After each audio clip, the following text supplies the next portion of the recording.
votre présence. Je vous souhaite la bienvenue à notre webinaire qui va porter aujourd'hui sur la présentation du Master Management des systèmes d'information. Alors, si vous êtes licencié et que vous vous intéressez, que vous cherchez un master d'un diplôme international, si vous souhaitez choisir un cursus qui vous mène vers les métiers de l'informatique, les systèmes d'information, la gouvernance, la sécurité, si vous visez une carrière internationale avec un master à forte employabilité, alors ce webinaire est pour vous. On va vous présenter le master management des systèmes d'information avec Madame Camille Sabrou, Camille, et Gina Gallamenez. Je laisserai le soin à Camille de vous donner le programme de ce webinaire. En ce qui me concerne, je suis ravie d'être aujourd'hui parmi vous pour vous présenter Dauphine et son campus à Tunis. Alors, Dauphine est une université française spécialisée dans les sciences de l'organisation et de la décision. Elle compte principalement deux filières, la filière gestion économie appliquée et la filière mathématiques informatique de la décision et organisation. Nous formons des experts en économie, en gestion, en droit, en mathématiques appliquées, en informatique, en sciences sociales et politiques et en journalisme. L'université compte plus de 10 000 étudiants en licence, master et doctorat et en formation continue à Paris. Elle fait partie de la commune PSL, Paris Sciences et Lettres.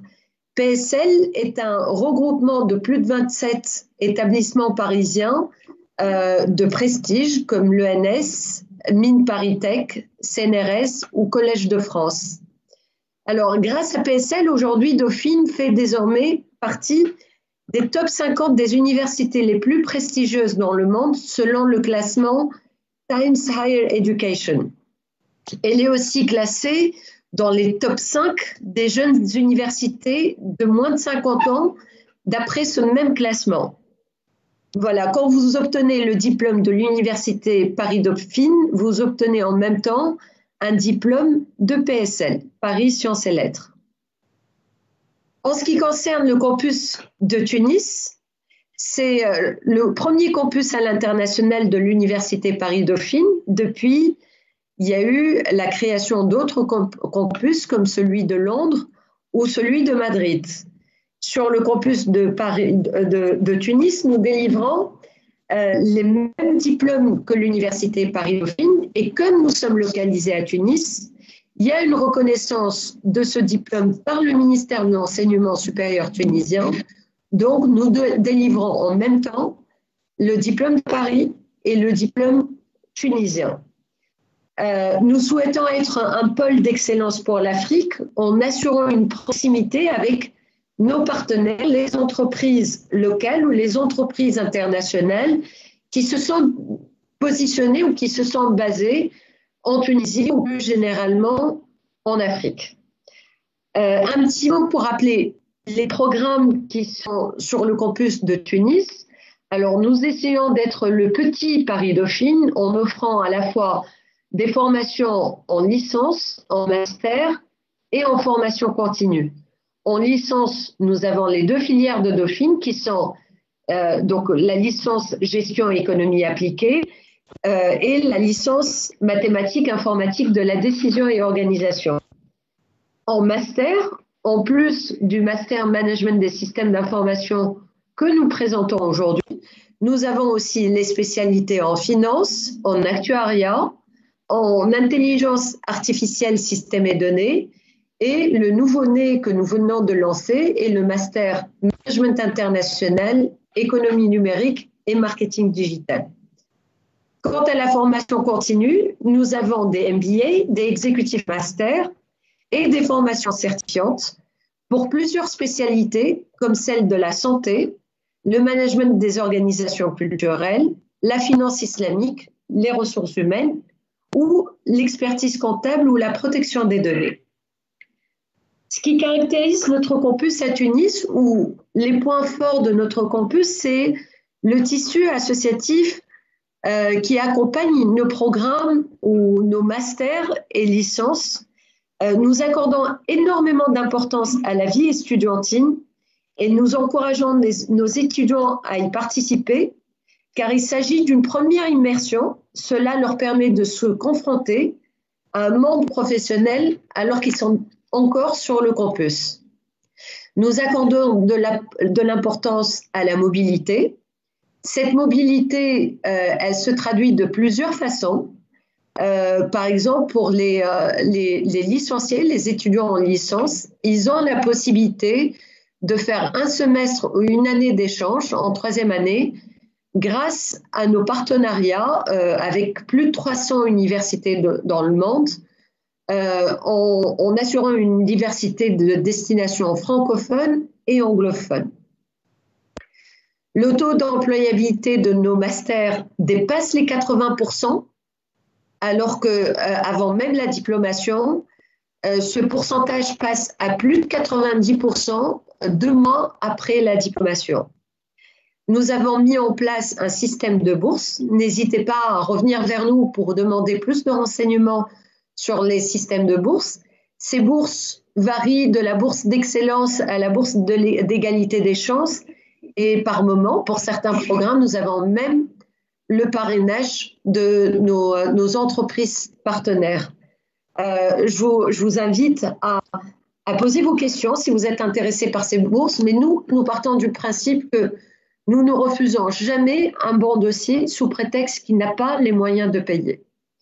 Voilà, donc je reste là disposée à répondre à vos questions. Je vais passer la main à Madame Camille Sabrou pour présenter le programme et je remercie encore une fois pour votre écoute. Camille, c'est à toi. Merci Amina. Je suis ravie d'être parmi vous aujourd'hui, même si nous sommes tous un peu confinés dans notre coin. C'est une grande première de faire ces présentations par visioconférence. Ça prouve bien qu'aujourd'hui, la technique, les systèmes informatiques et le système d'information d'une organisation, quelle qu'elle soit, est fondamental et c'est bien la raison pour laquelle nous allons vous présenter aujourd'hui le programme de ce master management des systèmes d'information. Alors aujourd'hui, moi, je vais présenter le M1 qui s'appelle système d'information, réseau et numérique. Gina Goulan-Ménez va vous présenter le M2 système d'information de l'entreprise étendue en tant que responsable du Master 2 à Paris. Ensuite, vous aurez des témoignages d'alumni, d'étudiants de Roland Inan, qui est senior ICIT Internal Auditor chez FedEx Amsterdam, et Monsieur Beidi Si, Head of Computing, Consulting Services and Cyber Security chez Atos, pour tout ce qui est l'Ouest et Centrale Afrique. Ensuite, vous pourrez poser vos questions parce que ça, c'est fondamental. Et vous aurez des témoignages des étudiants et à Tunis. Pour vous raconter un petit peu l'histoire du management des systèmes d'information, ce qui est important de comprendre, c'est que ce master est né de besoins d'entreprise. C'est-à-dire que des professionnels, cadres, sont arrivés pour demander au président de l'Université Paris-Dauphine qu'il était extrêmement important de mettre un Master 1 autour de cette problématique du système d'information. Alors, la slide que vous voyez, pourquoi le système d'information et pourquoi c'était important de concevoir ce Master 1. Tout d'abord parce que si vous avez une entreprise qui est dirigée par des hommes et des femmes, qui a une certaine stratégie, pour décliner cette stratégie et pour aboutir à ses objectifs, l'entreprise va élaborer des processus, des unités de business qu'on appelle aujourd'hui de comptabilité, de finance, de ressources humaines, de chaîne logistique, de marketing, de communication, de droit. Aujourd'hui, les principaux départements sont traversée par l'IT. C'est-à-dire que la technologie traverse tous ces départements. Et ce qui est important de comprendre, c'est que les étudiants aujourd'hui, quel que soit le métier qu'ils vont avoir à faire, doivent prendre conscience de l'importance de l'IT. Mais au-delà de l'IT, il y a le système d'information qui consiste à prendre en compte toute la technologie, mais aussi tout la dimension organisationnelle et humaine de l'entreprise. C'est ce que nous appelons le système d'information. Et c'est la raison pour laquelle Dauphine, qui est une université très liée aux entreprises, et de plus qui a un département gestion, économie, informatique, mathématiques, et c'était le lieu idéal pour créer un master qui marie la complémentarité de l'organisation, de la gestion, des ressources humaines et de la technologie, des technologies. C'est ce mariage-là, finalement, que vous propose le management des systèmes d'information parce qu'il abordera dans tout votre cursus tout ce qui est organisationnel au niveau des départements, c'est-à-dire qu'on va travailler sur la comptabilité, la finance, le marketing, la communication, le droit, les ressources humaines et la chaîne logistique dans une organisation, la stratégie également. Et tous ces départements, aujourd'hui, pour que vous compreniez bien les tenants et les aboutissants des systèmes d'information numérique et de cette fameuse transformation numérique dont on parle, il faut bien comprendre tous les processus métiers. Et ça, c'est fondamental. C'est-à-dire que si vous n'arrivez pas, vous ne comprenez pas les processus métiers, si vous ne savez pas quels sont les objectifs, quels sont les métiers, quelles sont les difficultés qu'ils peuvent rencontrer, eh bien, vous ne pourrez pas aborder les problèmes qui peuvent se poser autour de l'IT. Et aujourd'hui, c'est ce que nous vous proposons au niveau du master du management des systèmes d'information. Pour comprendre un petit peu ce qui se passe dans notre master, on ne va pas faire de vous des spécialistes de la comptabilité, on ne va pas faire de vous des spécialistes de ressources humaines, on ne va pas faire des spécialistes de marketing, mais on va vous former à être capable de comprendre tous les départements de l'organisation pour pouvoir gérer effectivement, correctement, avoir une gouvernance de la technologie et des systèmes informatiques. On fait bien la différence entre système d'information et système informatique et numérique. Et très souvent dans les entreprises, on mélange un peu les deux. Or, qu'est-ce qui est important dans les entreprises aujourd'hui, c'est d'avoir à la fois une bonne connaissance de l'informatique, de l'IT, des technologies, non pas de devenir des développeurs ou des techniciens, mais de la comprendre et de comprendre également les métiers, c'est-à-dire ce dont les personnes auxquelles vous allez vous adresser ont besoin. Donc, c'est un métier qui est extrêmement lié également au relationnel, parce que pour comprendre les autres métiers, la comptabilité, la finance, le marketing, il faut aller vers les personnes. Il faut avoir le sens aussi du relationnel. Dans ce master, dans ces mentions, il ne faut pas être des geeks. Il faut être des gens à l'écoute des métiers, à l'écoute de la technologie, à l'écoute des dysfonctionnements et également de tous les problèmes qu'on a évoqués et aujourd'hui qui sont centraux. Je pense que nos alumni vont nous en parler. Ce sont par exemple les problèmes de sécurité.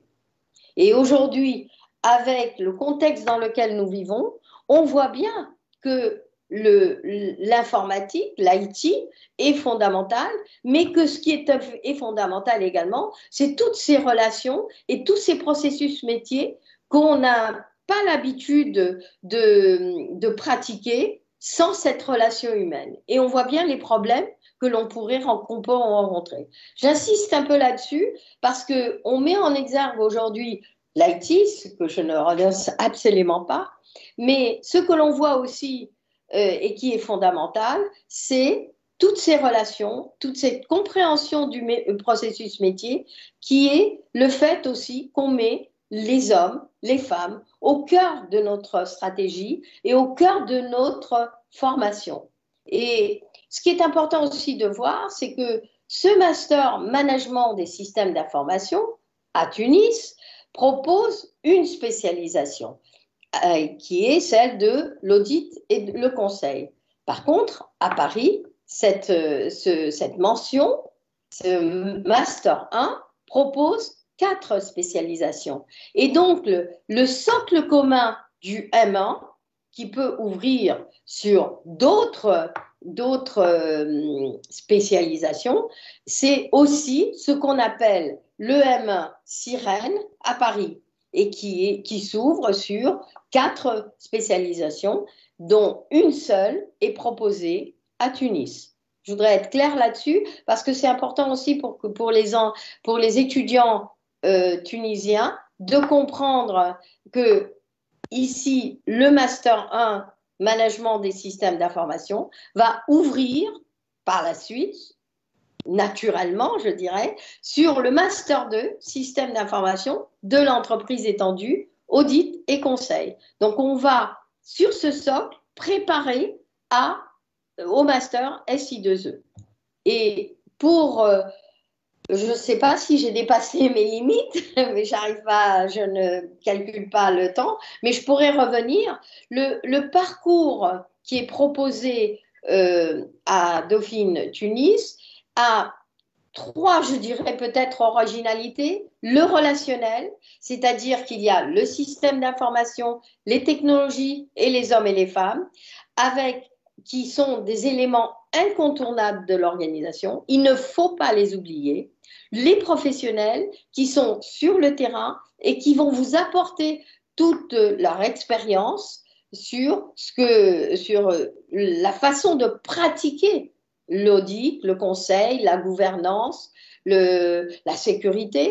Et également, ce qui est extrêmement important et qui est caractéristique du parcours à la fois de Tunis et à la fois de Paris, et qui est, je pense, presque seul au monde à faire ça d'une certaine façon, c'est-à-dire d'accepter des publics hétérogènes, des étudiants qui sont issus de formations en informatique, en gestion, en technologie, des ingénieurs, de pouvoir, encore une fois, marier toutes ces formations et de pouvoir apporter le meilleur de ce qu'on a appris même en licence. Ça signifie que même si vous venez de gestion et que vous n'êtes pas forcément des geeks, vous avez tout à fait les possibilités de faire ce métier parce qu'il est ouvert à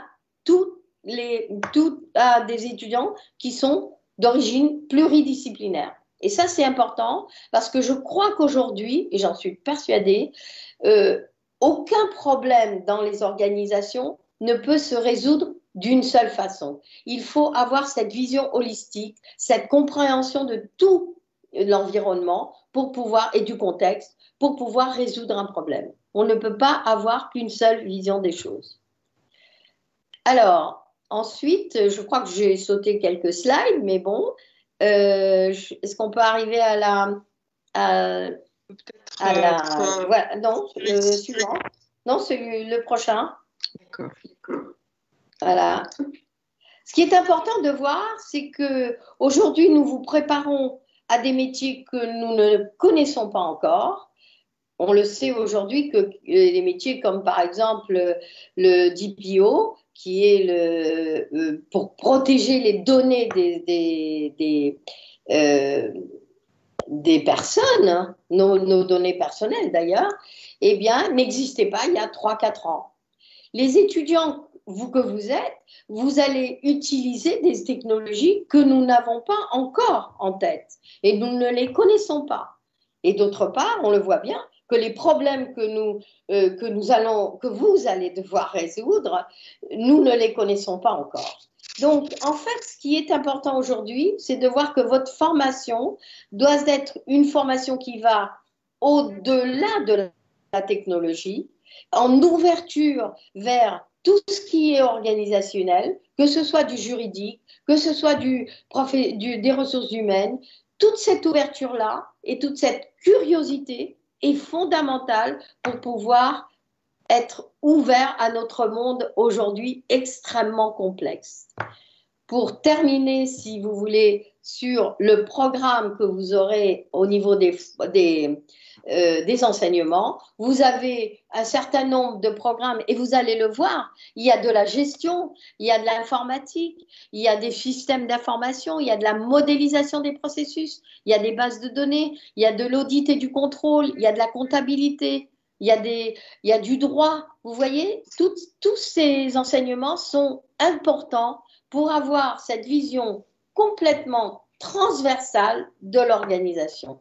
Et je trouve que moi, c'est comme ça que j'ai beaucoup œuvré, en tout cas à Dauphine et à Tunis, pour garder cette ouverture et cette compréhension du monde et des organisations qu'on voit aujourd'hui qui sont fondamentales. Voilà, je peux revenir sur un certain nombre de points, on y reviendra, je répondrai aux questions. Je vais passer la parole à Gina Gounaménez pour vous présenter le Master 2 SI2E de l'entreprise étendue. Oui, merci Camille, merci Amina, merci de nous donner l'opportunité de présenter le Master SI2E, qui n'en est pas en tout cas à Paris, qui n'en est pas à sa première promotion, puisque nous avons recruté là récemment la 20e promotion. Donc les fondateurs dont vous avez Camille qui est avec nous, qui est présente, avaient démarré il y a donc quelques années ce nouveau master selon les principes qui viennent de vous être évoqués, selon les besoins des entreprises, selon un métier qui est un métier qui est donc qui se caractérise ici par une spécialisation. Donc sur ce master 2, système d'information de l'entreprise étendue, donc audit et conseil, donc la spécialisation audit et conseil. Donc ce master, ce parcours donc SI2E, il commence en M1. Il y a en M1 en complément, j'allais dire, du socle qui est constitué par, vous l'avez vu, hein, par des matières qui vont permettre de comprendre, de s'approprier les notions de système d'information, mais aussi les notions de comment fait-on pour modéliser un processus métier, pour comprendre comment ce processus métier se matérialise au travers d'un certain nombre de couches du système d'information. Et puis les principaux risques, on commence déjà à les voir en M1, en M2, bien évidemment, puisque là il s'agit de la spécialisation. Il y aura, au-delà avec les enseignements de professionnels qui permettent de professionnels de ce métier, hein, avec les entreprises partenaires de Dauphine, et les enseignants-chercheurs aussi qui sont présents, qui sont extrêmement porteurs en fait, qui amènent énormément de connaissances et de leurs travaux de recherche, ne serait-ce que ça. Donc on va approfondir le métier d'audit et de conseil en matière de SI de l'entreprise étendue. Donc ce parcours, il offre, vous allez le voir, de très très nombreuses opportunités. C'est une vraie porte d'entrée. Alors on a coutume de dire dans des cabinets d'audit et de conseil, oui, mais pas que, pas uniquement. Porte d'entrée dans d'autres types d'entreprises et sur de multiples domaines qui vont aller de la gouvernance des systèmes d'information en passant par la sécurité, et on sait qu'il y a un manque crucial de professionnels dans ce domaine-là, à la protection, la gouvernance des données, et dans des secteurs extrêmement différents. Ça va aller de l'industrie aux banques, assurances, transport, automobile et distribution. Alors, pourquoi les cabinets d'audit et pourquoi c'est une merveilleuse porte d'entrée en passant par les cabinets d'audit? Parce qu'en fait, ces cabinets sont un moyen, quand on démarre une carrière, sont un moyen de mieux comprendre le monde de l'entreprise, les différents métiers de l'entreprise. Donc c'est en quelque sorte un vrai moyen de se positionner par rapport à ce métier-là et par rapport à un domaine que l'on a envie d'approfondir dans notre carrière, un ou plusieurs domaines. Et les alumni viendront faire des témoignages sur leurs propres expériences. Alors, quelles sont les caractéristiques de ce M2? On l'a dit, au centre des interventions de professeurs du monde de la recherche académique et des professionnels. Des liens très forts avec les entreprises et l'ISACA. Alors, l'ISACA, qu'est-ce que c'est? L'ISACA, c'est l'association de professionnels de l'audit et du conseil en système d'information. Donc, on comprend bien que les échanges qui ont pu avoir lieu depuis très très longtemps et le lien fort qui règne entre l'ISACA et le master font grandir, ils font évoluer ce master en même temps que les risques, en même temps que les besoins des entreprises, en même temps que les référentiels disponibles, etc. Donc, on l'a dit, Camille l'a précisé, c'est une vraie caractéristique de ce master, public hétérogène et origine pluridisciplinaire. Mais concrètement, qu'est-ce que ça veut dire? Ça veut dire que dans l'entreprise, quand on va travailler sur ces sujets-là, et pour les comprendre, nous devons constituer des équipes pluridisciplinaires. Et il faut commencer à apprendre à travailler ensemble, en collectif, le plus tôt possible. Parce que ça n'est pas naturel, en fait. Voilà, donc de s'appuyer sur les compétences des uns et des autres. Certains auront des compétences plus techniques, de développement ou de sécurité, ou applicatives, ou de processus métier. Et c'est cet ensemble qui va permettre d'avancer, de proposer des solutions lorsqu'on fait du conseil, ou de proposer des recommandations si on est en audit. L'importance de la dimension comportementale, bien sûr, donc ça se traduit, vous allez le voir, par un module complet dédié ce qu'on appelle aujourd'hui les soft skills. Et puis, l'importance aussi de la dimension, alors, études de cas, beaucoup d'études de cas. Il y a d'ailleurs toute une partie des enseignements qui est plutôt théorique et toute une partie, c'est pratiquement équivalent, qui est plutôt fondée sur des études de cas et la dimension internationale. Parce que, et vous allez le voir aussi, hein, au travers des expériences et des expériences professionnelles des alumni, qui sont d'ores et déjà, ils sortent et ils peuvent aller travailler, j'allais dire partout dans le monde ou dans des entreprises qui ont cette dimension internationale, cette ouverture. Alors, très vite, pour ne pas monopoliser la parole, les enseignements, l'articulation des enseignements du M2 est fondée, j'allais dire, il y a une espèce de continuité par rapport au bloc d'enseignement qui existait il y a déjà 20 ans. Donc, il y avait déjà, évidemment, les étudiants du M1, mais d'autres étudiants qui arrivent, d'autres, j'allais dire, origines que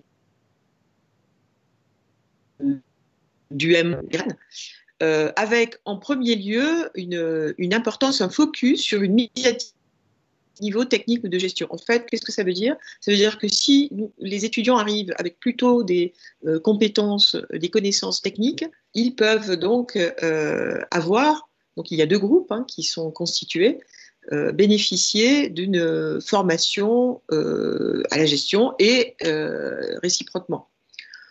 Le premier bloc, ce sont les éléments fondamentaux de l'audit et du conseil. C'est là que vont être évoqués, approfondis les principes d'approche par les risques, de cartographie des risques, d'approche de cartographie des processus et d'approche par les processus et de revue, j'allais dire, même si ça a été déjà fait en M1, de modélisation de processus et donc de ces fameux processus métiers.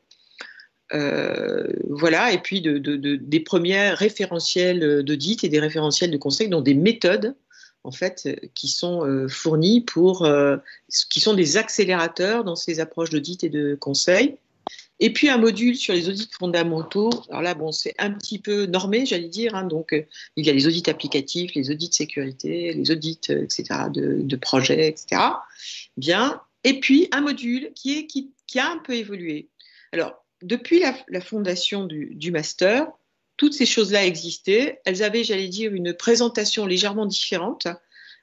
nous avons choisi cette année, pour suivre les évolutions des besoins des entreprises aussi, hein, de présenter un petit peu les choses différemment et donc de montrer, au travers de ce module gouvernance et audit de la donnée, l'importance de la donnée dans ce qui se passe aujourd'hui dans l'entreprise, compte tenu de l'accélération de ces transferts, de cette création de données. Alors, on a un big data, etc. Donc, ça se traduit dans ce module qui s'appelle gouvernance et audit de la donnée. On a le module sécurité. Donc, on a vraiment renforcé ce module-là cette année. Nous avons un module d'intelligence artificielle qui va toucher à tout ce qui s'appelle robotisation, intelligence, évidemment algorithme, bon, traduction dans l'intelligence artificielle. C'est essentiellement les risques liés à ce que l'on voit aujourd'hui émerger sur le marché. Nous avons toujours ce module soft skill, peut-être avec un renforcement sur ce qu'on appelle aujourd'hui évidemment la dimension comportementale, mais l'intelligence collective, le travail, je l'ai dit tout à l'heure, en équipe pluridisciplinaire.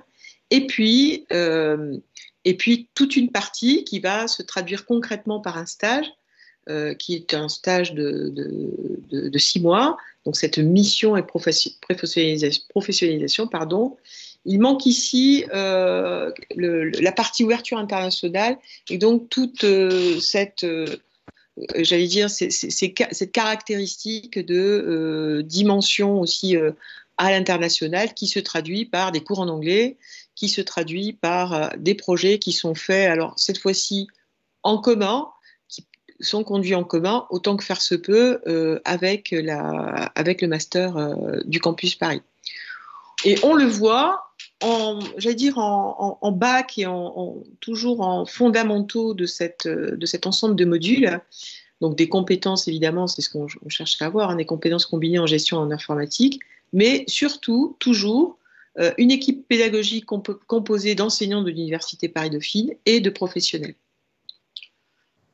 Voilà. Alors, très vite, une caractéristique du M2, le parrainage professionnel. Ce parrainage, il est extrêmement important, il existe depuis 20 ans. Donc, il est tour à tour effectué par un cabinet, une entreprise, une banque. Voilà.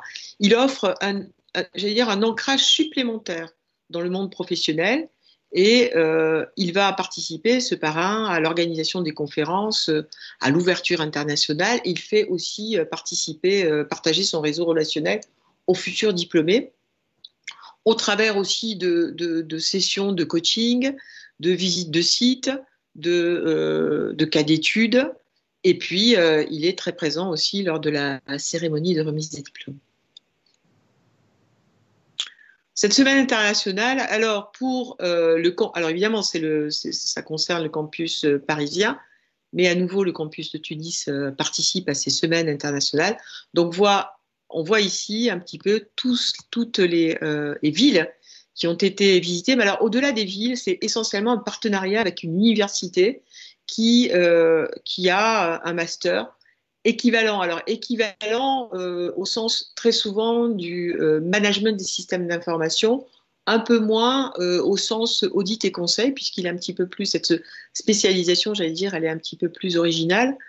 Et il y a pendant cette semaine internationale des cours théoriques qui sont effectués par les enseignants de l'université partenaire ou par les enseignants qui nous accompagnent, des études de cas, et les étudiants présentent en anglais leurs travaux de synthèse. Ce sont toujours des thèmes qui évoluent au fil des ans, bien sûr, mais qui sont en liaison avec les enseignements et les technologies émergentes. Si je prends l'exemple de cette année, alors évidemment, on ne pourra pas se déplacer cette année, mais le thème, c'est outils innovants au service de l'audit et du conseil. Voilà.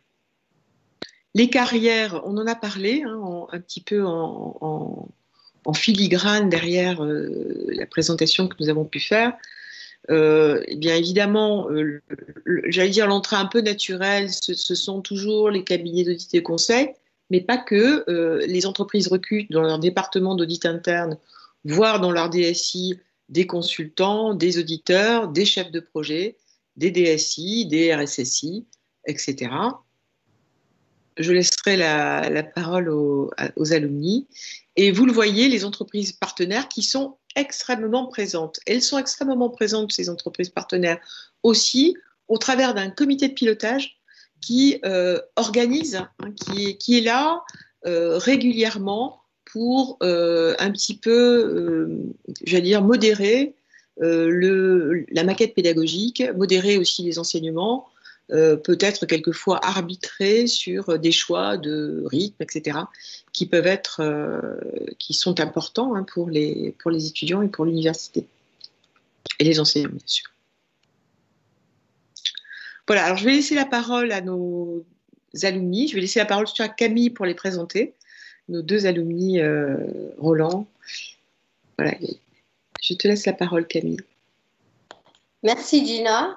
Je voudrais rajouter une chose, c'est que effectivement, en sortant peut-être du M2, on peut aller dans des cabinets, on peut aussi aller dans des grandes entreprises, et il y a beaucoup d'étudiants qui l'ont fait, mais surtout aussi à partir de l'audit, et les alumni le diront sans doute, on peut avoir une carrière dans l'organisation très ouverte. On peut être DSI, il y a des étudiants qui sont devenus DSI, on peut devenir faire tout à fait autre chose que de l'informatique, c'est-à-dire éventuellement même se retourner vers des ressources humaines, mais avec cette capacité de comprendre l'IT. C'est ça qui est intéressant aussi au bout de quelques temps. Donc ça, je pense que ce qui est important de voir, c'est que ça n'enferme pas, mais que plutôt l'audit et le conseil et le socle de base va ouvrir sur énormément de possibilités. Voilà, alors c'est avec une grande émotion et un grand plaisir que je vais passer la parole. Je ne sais pas si Roland est là. Yes. Yes, alors Roland Inan, senior système d'information IT auditor chez FedEx, Amsterdam, Netherlands, et qui a fait également le SI2E. Alors, j'ai commencé par Roland parce que c'est comme ça qu'ils sont inscrits dans le programme. Roland est sorti en 2014 du master SI2E de Paris en ayant fait le M1 et le M2. À toi, Roland. Yes. Merci. Bonjour à tous. Le son est bon là, c'est bon, vous m'entendez? Nickel. Non, ça va, on t'entend. Ok, nickel. Donc, merci pour cette présentation. Donc, je ne vais pas repartir dans ce qui a été dit déjà, mais je vais essayer de décrire un peu mon cursus et un peu vous dire ce que je fais moi dans la vie de tous les jours. Peut-être ça va vous parler un peu sur votre futur métier potentiellement. Donc moi je viens du côté technique. Donc j'ai fait 5 ans d'études en informatique et mathématiques. Et ensuite, je me suis dit, tiens, il ne faut pas terminer tes études maintenant, il faut faire quelque chose d'autre. Parce qu'il y avait quelque chose qui se passait en ce moment, et dans cette période-là, où je sentais qu'il fallait amener une petite couche, un petit vernis. Ce côté non essentiellement technique, mais aussi humain, en fait. Parce qu'aujourd'hui, dans les entreprises, ok, tout fonctionne avec l'informatique. Tout fonctionne aujourd'hui. Si on n'a pas d'informatique, on meurt. Donc, vous avez beaucoup d'entreprises comme ça. Par exemple, vous prenez Kodak. Kodak qui n'a pas passé le cap du numérique et qui est mort. Alors qu'avant, c'était le grand dinosaure. Il a misé sur... on va rester un peu sur nos acquis. On n'a pas pris le côté numérique et on meurt. Et donc, ce côté-là, on appelle ça le côté des SI. Quand on rajoute la technologie et en fait l'être humain. C'est le SI. Mais le SI fonctionne avec l'IT. Donc là, je donne un peu des mots techniques, hein. SI, IT. En gros, IT, c'est la technique, c'est les ordinateurs. Et SI, c'est un ordinateur avec des bonhommes qui travaillent et de manière bien précise. Et donc, c'est pour ça que j'ai décidé de rentrer dans le M1, donc MSI, donc le sirène, et ensuite de faire le M2 SI2. Mais à la fin, comme Camille l'a très bien dit, à Paris, en fait, il y avait une option également aussi GSI. Donc gestion de projet. Et donc moi j'avais le choix entre les deux. J'avais le choix entre gestion de projet ou audit. Et moi, j'arrive à la fin du master 1 et je me suis dit mince, c'est quoi de l'audit en fait? Je sais pas ce que c'est en fait. Et en regardant sur Internet, je me suis dit, mince, c'est des gens, en fait, c'est la police, quoi. C'est les gens qui vont contrôler les employés. Allez, montre-moi ton travail et je vais regarder si tu as bien travaillé. Ah, t'as pas bien travaillé, bah, je vais écrire un rapport sur toi. Donc moi, je voulais pas faire ce métier-là au début. Je me suis dit non, enfin, moi, je veux pas faire du mal ou autre, quoi. En fait, j'ai discuté avec Camille pendant, je me rappelle encore de cette journée-là, pendant 3 heures, hein, pendant 3 heures. C'était le dernier jour où il fallait que je donne mon avis. Est-ce que je vais en SI2E ou en GSI? Et donc, en fait, j'ai compris que l'audit, c'est quoi? C'est juste quand vous écoutez des gens, en fait. Vous allez écouter des gens, vous allez essayer de comprendre leur métier, ce qu'ils font. Qu'est-ce que tu fais dans la vie? C'est quoi ton métier? Tu fais quoi dans la vie de tous les jours? C'est quoi tes objectifs? Ok, tu travailles en marketing? D'accord. C'est quoi ton but? C'est quoi, t'as signé pourquoi? Il sert à quoi ton contrat? Donc toi, tu dois créer par exemple une publicité pour un produit. Ok, donc digital marketing. Donc moi, je suis auditeur, j'ai une mission. Je vais aller faire une mission dans son secteur. Je vais commencer à faire des entretiens avec cette personne-là. Je vais lui poser des questions. Je vais d'abord essayer de comprendre son métier. Qu'est-ce que tu fais? Ensuite, en comprenant son métier, on va dire, ok, tu travailles comme ça, mais normalement, sur le papier, tu dois travailler comme ça. Donc là, je regarde, je compare. Je regarde les deux situations. Je regarde si la personne doit travailler comme elle aurait dû travailler, en fait, sur le papier. Ce pourquoi elle a été recrutée. Pourquoi, en fait? Parce que si elle ne travaille pas ce pourquoi elle a été recrutée, de la manière exactement qui a été écrite et décrite par l'organisation, c'est que potentiellement, elle travaille en mettant l'entreprise face au risque, en fait. Donc, elle travaille de manière risquée. Ah, ok, normalement, pour faire un contrat, je dois créer deux requêtes dans un système. Ah, mais comme je connais très bien la personne en face de moi, je ne vais pas la créer. Je vais juste lui dire de manière orale. Donc voilà, mais la finalité, ça va aller, je vais gagner du temps, je vais aller plus vite. Et donc, je vais éviter de perdre 2 heures. Donc là, en 2 minutes, je vais créer le contrat. Sauf, et il y a beaucoup de personnes qui font ça avec le temps, en fait. Sur la durée, beaucoup de personnes font ça. Ne respectent plus, en fait, ce que l'entreprise doit respecter. Pourquoi? Parce que si elle ne respecte plus ces éléments-là, eh ben, elle va être face au risque. Et quand on est face au risque, eh ben, là, il y a des régulateurs. Il y a des entreprises externes qui vont dire, eh, hop, donne-moi tes rapports, je vais regarder ce qui a été fait. Oh, je vois que tu n'as pas respecté cette formalité-là. Hop, tu as une petite amende. Donc là, Camille parlait du DPO, Data Protection Officer. Vous avez tous reçu un mail, hein, il y a peut-être de ça 10 mois. Toutes les Facebook, Twitter, Le Bon Coin, tous les sites où vous êtes enregistrés, vous avez reçu un mail disant on met à jour un peu nos politiques de protection des données, blablabla. Ben ça, c'est ce à quoi le DPO, le Data Protection Officer, potentiellement vous, demain, si vous faites ces études-là, doit respecter, en fait, doit s'assurer que l'entreprise respecte. Et donc, moi, je vais comparer tout ça. Je vais regarder si l'entreprise travaille de manière risquée ou non, en fait. Et c'est ce que j'ai fait dans une banque en France. C'est ce que j'ai fait aussi dans une entreprise qui est responsable des flux financiers sur les cartes de prépaiement. Et donc, je voyageais un peu, j'avais un rythme, je voyageais à l'étranger, j'avais choisi ce boulot-là pour tout voyager à l'étranger. Donc, j'avais des voyages aux quatre coins du monde.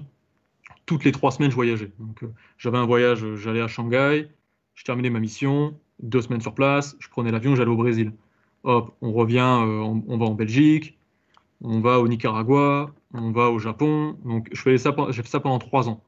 Je me suis dit, il faut un peu se calmer. Et donc, c'est pour ça que j'ai décidé d'aller un peu aujourd'hui aux Pays-Bas. Donc, j'ai eu la chance d'intégrer FedEx, qui est une très grande boîte. Et je suis le seul de moins de 30 ans dans mon équipe. Pourquoi? Parce que la plupart des masters en audit, en général, que vous voyez à travers le monde ou autre, n'ont pas cette dimension-là qui vont vous donner des choses très concrètes. On va vous faire beaucoup de théorie, mais simplement la théorie. L'avantage ici que vous allez avoir, c'est que vous allez avoir des professionnels qui vont venir pendant 2 jours, pendant une journée, pendant peut-être 3 jours. Et après, c'est terminé. Vous n'allez plus les revoir. Et donc, c'est cette cadence-là, en fait, qui fait que vous allez avoir, ah, dis donc, j'ai entendu ce truc-là, cette personne-là travaille dans cette entreprise, j'ai vu qu'en fait, il nous a parlé de ce problème-là. Ah ouais, ce problème-là, c'est pas un truc qui remonte de 20 ans, non, c'est un problème qu'il a eu potentiellement la veille, en fait. Donc, ça veut dire que vous allez avoir des connaissances, et des connaissances qui sont à jour, en fait. C'est ça la grande différence, en fait, avec les autres masters aussi. C'est que vous allez avoir des connaissances à jour, et dès que lors où vous allez sortir du master, directement, vous allez être opérationnel. Directement, on va dire, OK, tu veux travailler, tu travailles. Et hop, vous allez être mis sur une mission. Et vous n'allez pas avoir besoin de stresser ou de dire ah mince, ok, j'ai mon diplôme, j'ai mon bout de papier, Allez, ok, je suis rentré, j'ai signé mon contrat. Par contre, maintenant, on m'attend au tournant. Et maintenant, je stresse parce que, ok, j'ai appris des choses à l'école, mais potentiellement, je ne peux pas les appliquer directement. Ah ben là, avec les cas pratiques que vous allez faire en cours, ça va être des vrais cas pratiques qui viennent du monde de l'entreprise. Et donc, c'est ça la grande différence avec pas mal de masters, où il y a pas mal de masters, où on va vous faire que de la théorie. Là, c'est vraiment des cas pratiques. Tu te lèves, tu vas dans le tableau et tu parles devant tout le monde. Ce que tu vas faire demain quand tu vas travailler en entreprise, en fait. Et donc c'est grâce à ça en fait que moi j'ai pu et je peux faire ce que j'ai toujours voulu faire dans la vie, voyager et rencontrer des nouvelles personnes et apprendre énormément de choses. Et donc voilà, et j'ai la chance aussi pour finir d'intervenir aussi dans le master. J'interviens en donnant quelques cours. Et puis voilà quoi. Et puis si vous avez des questions, allez sur LinkedIn et vous tapez Roland Inan et vous m'ajoutez, vous posez vos questions. Merci, merci. Camille, si tu peux faire la transition. Merci Roland. Yes. Merci beaucoup Roland. Je vais passer la parole à Beidi. Elle a une grande émotion parce que Beidi, c'est une grande histoire. On se connaît, on s'est rencontrés il y a très longtemps. Il était en Miage. Et Beidi va vous raconter son itinéraire et son parcours. Merci Beidi. Merci beaucoup et bonjour à tout le monde. Déjà, je remercie l'Université Paris-Dauphine de m'inviter pour partager ma petite expérience aussi bien universitaire que professionnelle. Donc moi, en fait, à la base, je suis allé en France en 2006 pour juste après mon bac pour déjà faire un DUT génie électrique et informatique industrielle. C'était trop technique pour moi. Je voulais aller vers l'informatique de gestion. Donc je suis allé à l'Université Paris-Dauphine où je faisais la MIAGE. Et c'est là où j'ai rencontré Camille en 2008, en 2009, autant pour moi. Donc, juste après la MIAGE, donc moi j'ai fait un master en MIAGE et je suis revenu. Après, j'ai rencontré Camille. Je ne sais même pas comment d'ailleurs.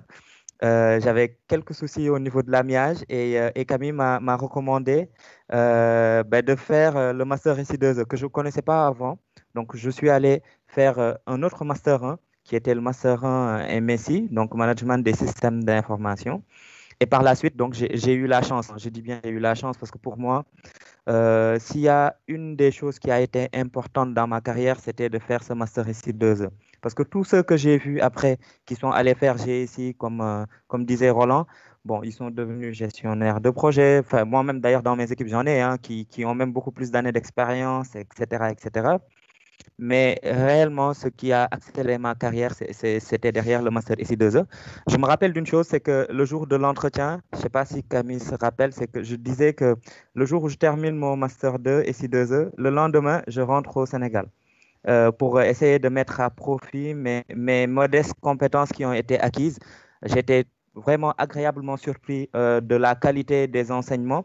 Parce que, comme disait Roland tout à l'heure, il y a des professeurs d'université, mais il y a aussi énormément de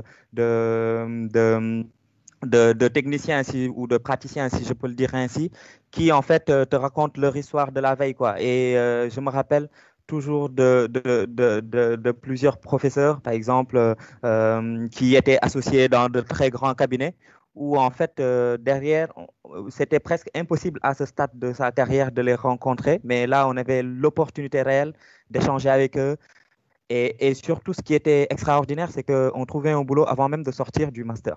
Donc, moi, j'avais pris l'option. Donc, juste après, j'ai respecté ce que j'avais dit à l'entretien.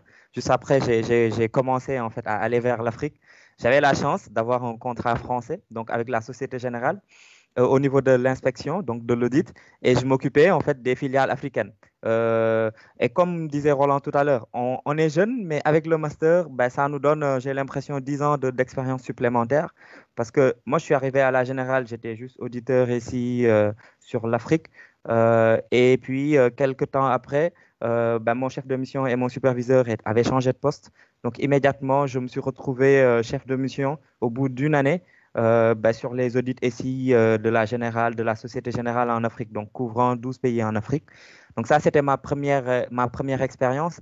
Et puis après, je voulais me rapprocher encore plus et devenir un peu plus africain. Donc je suis allé, après, au bout de 3-4 ans d'expérience, piloter les audits SI du groupe Bank of Africa. Donc, c'est une banque africaine qui est présente sur 19 pays donc, et plus la France. Et je m'occupais de tous les audits ici. C'était vraiment excitant. Je voyageais. Voilà. Et puis, bah, tout comme Roland, en un instant, bah, on en a marre de voyager. C'est marrant au début, mais après, on a envie de rester à la maison un peu plus. Donc, j'ai eu l'opportunité de rejoindre un grand cabinet qui s'appelle Grant Thornton, qui ne fait pas partie des Big Four, mais qui est sixième ou cinquième, en tout cas, entre Grant Thornton et Mazars, ils se valent. Et j'ai eu l'opportunité qu'on me confie la création du département IT Risk et Services de Grant Thornton sur l'Afrique de l'Ouest. C'était une opportunité énorme pour moi.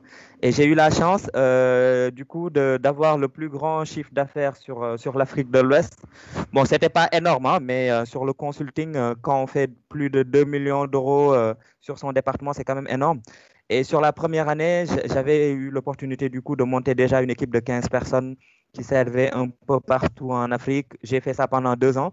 Et puis, je me suis dit, tiens, ça pourrait être intéressant d'aller sur de l'entrepreneuriat. Donc, j'ai créé un cabinet de conseil que j'avais appelé Seitu, donc qui veut dire investiguer en profondeur en Wolof.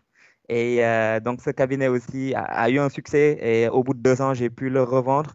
Et là, j'ai rejoint Atos, où je pilote en fait toutes les activités consulting et cybersécurité sur l'Afrique de l'Ouest et du Centre.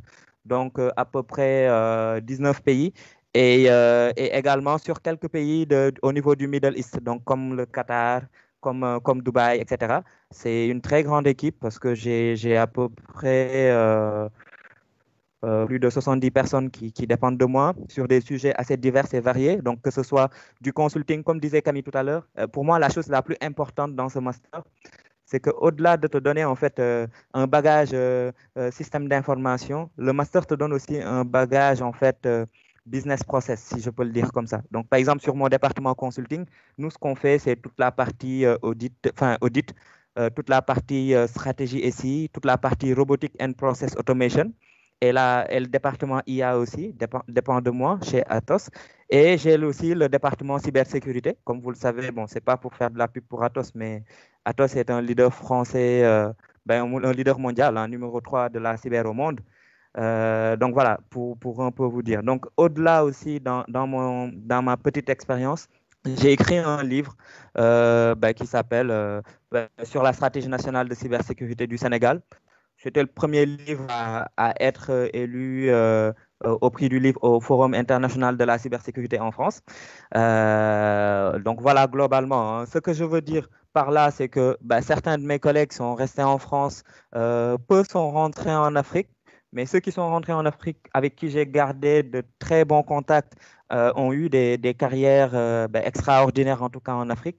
Je donne le cas de Ousseynou Thiam, qui est venu juste après moi et qui est au Sénégal actuellement. Je donne le cas d'un de mes collègues qui s'appelle Jean-Claude Nguesson, qui, comme disait Camille tout à l'heure, occupe aujourd'hui le poste de directeur des systèmes d'information et des opérations d'ailleurs, parce qu'il n'a pas que le système d'information au niveau de Willis Tower Watson. Je donne le cas de Alimé Ali Abbas, qui est la grande sœur de Benazir Ali Abbas, et qui est venue juste avant nous, qui est au Tchad maintenant et qui est directrice administrative et financière. Oui, on a des DAF aussi au Tchad. Je donne le cas de Zeynep Sinedji, avec qui on a fait le master et qui est au Maroc maintenant. Donc voilà, pour moi, c'est quand même extraordinaire ce qu'on apprend au niveau du master. Moi, en résumé, parce que je parle beaucoup là, mais je parle avec passion, c'est normal. Ce que j'ai retenu du master, c'est 2 choses. Enfin, c'est déjà une devise forte qui est réseau, cohésion et partage. Pourquoi je le dis, c'est que typiquement, j'ai un ancien, par exemple, qui est aujourd'hui le directeur du digital de la CIE. Donc, la CIE, c'est en fait l'entreprise qui s'occupe de l'électricité en Côte d'Ivoire. Donc, c'est Antoine qui était chez KPMG et maintenant qui est devenu directeur de la stratégie et du digital au niveau de CIE. Donc, nous, on partage tout entre nous, on échange tout entre nous. Aujourd'hui, Antoine fait partie de mes clients et je l'accompagne dans sa transformation. Aujourd'hui, Jean-Claude Nguesson fait partie de mes clients. Je l'accompagne sur tout ce qui est robotic process automation, etc. Donc, c'est un réseau qui est très fort. où en fait les alumni s'entraident, où on reçoit où il y a toujours des opportunités. Pour moi, un SI2E ne chôme pas. Voilà. Donc voilà ce que j'ai retenu. Et le dernier point qui est essentiel dans la formation, Camille, et que j'encourage réellement, c'est le fait qu'au niveau du master, on mélange des techos et ceux qui font de la gestion. Ça, c'est énorme parce que c'est en termes de partage d'expérience, en termes d'échange. Moi, personnellement, j'étais pas, enfin, comment le dire, au niveau du master, moi, je me suis épanoui parce que déjà, je parle même pas des professeurs, mais juste entre collègues du master, on apprend énormément. Donc, je vous encourage vraiment à le faire. Tout comme Roland, je suis assez ouvert pour répondre aux différentes questions. Je suis sur LinkedIn. Vous pouvez m'ajouter, échanger avec moi, me poser des questions, surtout ceux qui sont intéressés par l'Afrique. Je connais très bien les cabinets, les Big Four sur l'Afrique de l'Ouest et du Centre. Je pourrais vous accompagner parce que le plus important chez nous, c'est réseau, cohésion et partage. Merci. Merci beaucoup, Baidi. Merci beaucoup. Je vais peut-être vous lire des questions qu'il y a sur le chat. Il y a une question, donc, avez-vous des partenariats avec des éditeurs logiciels? Voilà, une première question. Et une deuxième question, plus pratique, qui est, je voulais savoir si les délais de candidature en M2, SI2E et comment déposer le dossier vu l'impossibilité de se déplacer. Et la troisième question, elle va être réglée très vite. Existe-t-il une possibilité de master ou équivalent à distance? Alors, pour ce qui est du SI2E et du MESI, à distance, non. Maintenant, pour les délais de candidature du M2 SI2E, on parle bien de 1, parce qu'à Paris, c'est terminé les inscriptions. Eh bien, pour Tunis, il y a encore une possibilité, mais ça sera à voir avec l'administration. Ensuite, pour répondre très rapidement sur le partenariat avec des éditeurs, pas à ma connaissance pour l'instant, à moins que Gina en ait. Voilà. Je vais simplement, vous m'entendez? Oui, simplement sur la partie partenariat avec des éditeurs, j'allais dire c'est opportuniste. C'est-à-dire que ça dépend complètement des enseignements. En réalité, il se trouve que cette année, nous en avons, c'est pas réellement un partenariat en réalité, c'est-à-dire un partenariat dans le sens où on a quelque chose de continu, d'année en année, qu'on continue avec eux. En fait, cette année, on a travaillé par exemple avec Automation Anywhere pour les RPA. On peut travailler avec SAP aussi, évidemment, puisque c'est quand même un fournisseur un petit peu que l'on a partout. Voilà, donc on va plutôt se servir des éditeurs comme support des travaux que l'on a à faire, pas réellement des partenariats. Hein, toujours dans cet esprit, eh bien, d'être dans le métier, la spécialisation que l'on a, qui est audit et conseil. Donc on va pas rester avec dans ce cas-là, avec un seul partenaire sur un sujet donné. Et après, je crois qu'il y a eu des réponses pour les inscriptions aussi qui peuvent être faites en ligne. Hein. On peut postuler en ligne, bien sûr, pour candidater. Et donc, le lien a été donné sur le chat directement pour pouvoir candidater au master. Voilà. Je dois dire qu'effectivement, au niveau des éditeurs, on n'a pas vocation en tant qu'universitaire à favoriser un éditeur plutôt qu'un autre. Et nos partenariats, nous, on s'est toujours énormément, enfin, personnellement, battu pour qu'il y ait une ouverture et jamais qu'un seul partenaire. Sinon, on deviendrait prisonnier d'une seule image. Même que pour les cabinets de conseil, c'est ouvert. Tous les cabinets de conseil sont nos partenaires, évidemment les Big Four. Il y a des entreprises, il y a des partenariats plus privilégiés parce qu'il y a des partenariats depuis la création du master, mais il n'y a pas de lien fort avec SAP, avec Microsoft, voilà. Voilà. Merci.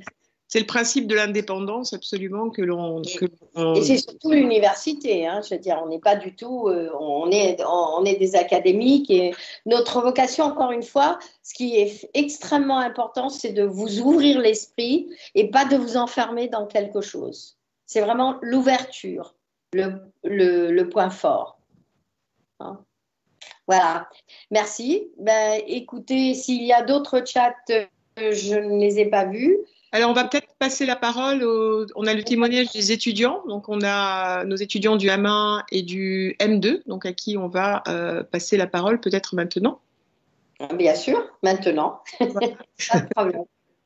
Alors, on va passer la parole à Tasnim Garbi. Garbi, oui, absolument. Du M1 Sirène. Tasmine. Bonjour à tous. Voilà. Bonjour à tous. Je suis Tasnim Ralbi, étudiante en Master 1 Système d'information, réseau et numérique. Donc, après avoir obtenu mon bac section sciences expérimentales au lycée pilote Bourguiba de Tunis, j'ai poursuivi une licence en informatique décisionnelle à l'Institut supérieur de gestion, où j'ai acquis un bon nombre de connaissances en informatique, plus précisément en langage de programmation et en business intelligence. Ensuite, j'ai décidé de m'orienter vers un master qui, sans m'éloigner de mon domaine initial, m'a initié au domaine du management. C'est la raison principale qui a fait que j'ai choisi ce master, que j'en ai entendu parler par mes amis qui étudient à Dauphine, Tunis. Ce master combine l'informatique au management, une double compétence qui est très recherchée, car elle permet d'une part des connaissances en outils technologiques et informatiques, et d'autre part des connaissances en management et en audit, ce qui était parfait pour moi, vu que j'étais dès le début intéressée par l'audit des systèmes d'information. Donc, ce que j'ai apprécié dans ce master, c'est la manière dont les cours sont dispensés, où on nous procure vraiment le nécessaire pour intégrer la vie professionnelle. On sort un petit peu des méthodes classiques. Donc, on se retrouve plusieurs fois à traiter des études de cas en classe ou en examen, qui ont permis d'améliorer mon sens d'analyse. Et on se retrouve aussi à effectuer des projets par groupe hétérogène formés d'étudiants de différents profils, qui permettent l'échange de connaissances et plus de collaboration entre les étudiants. Aussi, ces projets m'ont permis à développer une capacité de travailler dans une équipe pluridisciplinaire. De plus, les interventions de professionnels, aussi bien tunisiens qu'étrangers, font un point fort de ce master. Donc, ces intervenants partagent avec nous leurs connaissances et nous apportent des réponses concrètes tirées de leurs expériences. Nos professeurs essayent toujours d'ajuster et d'équilibrer les cours pour qu'ils soient assimilés par tous les étudiants de différents profils. Donc, on est toujours accompagnés de nos profs et ils sont toujours à notre disposition.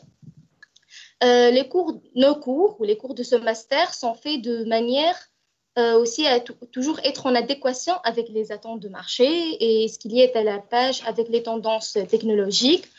Par exemple, on a eu des cours en Big Data et Cloud, en Data Science et en langage de programmation Python. Aussi, nous avons des cours qui prennent la forme de séminaires qui permettent une sorte de développement personnel, que ce soit pour avoir une meilleure connaissance de l'environnement économique, donc on se retrouve avec des séminaires économiques, ou encore l'environnement culturel, donc avec des séminaires culturels, tout en passant par des cours de communication et de prise de parole en public. Mais à Dauphine, les cours ne représentent pas le seul apprentissage, donc les conférences organisées par l'université qui traitent des sujets d'actualité nous permettent également d'être toujours à la page sur beaucoup de sujets, ainsi que de faire de nouvelles rencontres et d'élargir notre réseau professionnel. Donc, à l'issue de ce master, ceux qui sont comme moi, ont eu un parcours en informatique, vont acquérir des connaissances en stratégie d'entreprise et en management. Par exemple, j'ai appris des notions importantes en comptabilité, en audit, en stratégie ou encore en marketing digital. Tandis que ceux ou celles qui ont un profil de gestionnaire vont acquérir l'expertise nécessaire en informatique pour être tous à la fin capables d'occuper des postes d'auditeur IT, de consultant et de directeur de système d'information. Donc enfin, j'ai particulièrement apprécié la disponibilité et l'accompagnement de l'équipe administrative de Dauphine Tunis.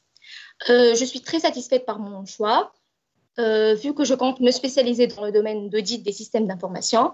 Donc, ce master me donnera l'opportunité d'atteindre mon objectif. Merci. Merci beaucoup. On va donner la parole à Florian Carpe, étudiant en M1 Sirène. C'est à vous. Oui, bonjour. Bonjour. À tous. Je suis ravi de pouvoir témoigner sur mon expérience à la fin de ma première année du Master Sirène. C'est vrai que moi, j'ai un parcours un peu différent de celui de Tasnim, dans le sens où je n'avais pas du tout de background informatique. J'ai fait un bac scientifique, donc assez classique, et après, j'ai poursuivi par une licence d'économie-gestion.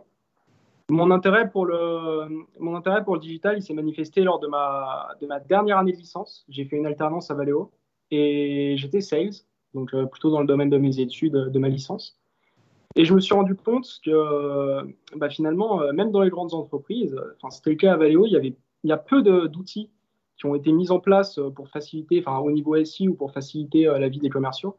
Et du coup, je me suis retrouvé à faire beaucoup de petits outils informatiques, de digitalisation, entre guillemets, à leur niveau pour pouvoir les aider. Et à partir de là, je me suis dit qu'il y avait beaucoup d'opportunités dans ce domaine et c'était quelque chose qui me plaisait. Du coup, j'ai essayé de me renseigner un petit peu sur les différents masters en ayant justement cette crainte du fait de n'avoir jamais fait d'informatique. J'ai trouvé le master Sirène à Dauphine, donc déjà je peux en attester pour suivre les cours régulièrement, tous les jours, pour avoir suivi les cours toute l'année. C'est vrai qu'il n'y a pas besoin d'avoir de compétences en informatique avant, il n'y a pas besoin d'être un geek. On est très complémentaires au sein de notre promo, comme on vient d'horizons différents. Le choix de Dauphine et de ce master, moi, il m'a semblé assez évident. C'est vrai que Dauphine, ça reste la première université en France. Moi, je suis français, donc j'ai fait le choix de venir sur le campus de Tunis. Mais à la base, j'avais jamais fait d'études à l'étranger.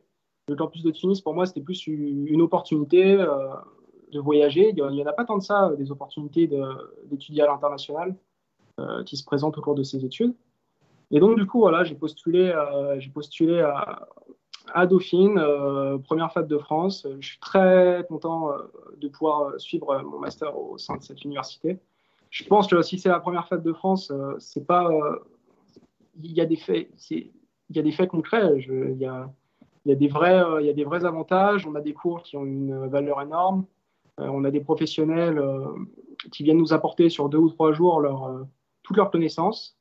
On a une équipe pédagogique aussi, et je pense que c'est important de le souligner, qui est très réactive. C'est important de le souligner parce qu'on a énormément de projets, donc beaucoup de travail, et donc c'est important d'avoir une équipe qui est à l'écoute, etc. Moi, je pense également que ce master, ce qui le caractérise, c'est l'ouverture d'esprit, dans le sens où on a le temps de faire le tour de toute la problématique de la digitalisation des entreprises.